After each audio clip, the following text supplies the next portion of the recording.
తిరుమల లడ్డు ప్రసాదం విషయంలో lab reports బయటపడ్డాయి. ఇప్పుడు మీరు ఎలా భరోసా ఇస్తారు భక్తులకు? అందుకనే భక్తులందరూ కూడా మనోభావాలు దెబ్బతిన్నాయి. ఎవరు ఊహించలేదు వెంకటేశ్వర స్వామి హిందువులకి కలియుగ దేవుడు. ఒక నమ్మకం, ఒక విశ్వాసం.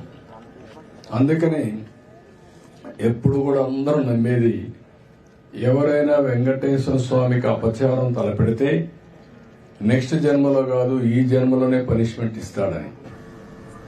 అలాంటి వెంకటేశ్వర స్వామి పవిత్రం చేయడం కోసం కడాన ప్రసాదాల్లో కూడా మీరు నేను ఏదైతే చెప్పానో అలాంటి ముడి సరుకులు ఏవైతే వాడారో ఇవన్నీ నాసిరకం కాకుండా అపవిత్రమైన ముడి సరుకులను వాడారు.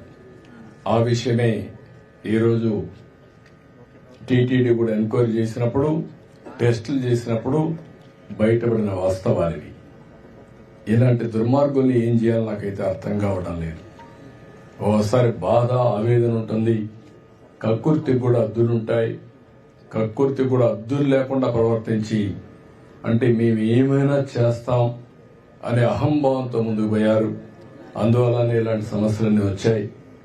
ఇక్కడే కాకుండా మీరు చూశారు తిరుమల పైన ఎంత మొత్తం శానిటేషన్ దెబ్బతీశారు, ప్రసాదాలు దెబ్బతీశారు, అన్నా క్యాంటీన్ దెబ్బతీశారు.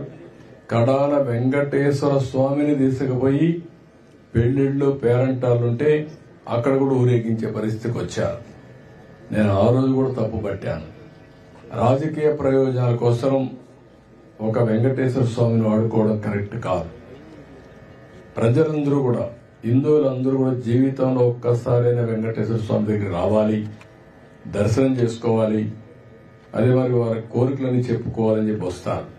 అలాంటి నమ్మకమైన ప్లేస్ ని మారించడం చాలా దుర్మార్గం. ప్రక్షాళన ప్రారంభించాం. ఇప్పటికే చాలా వరకు ఇంప్రూవ్మెంట్స్ వచ్చాయి.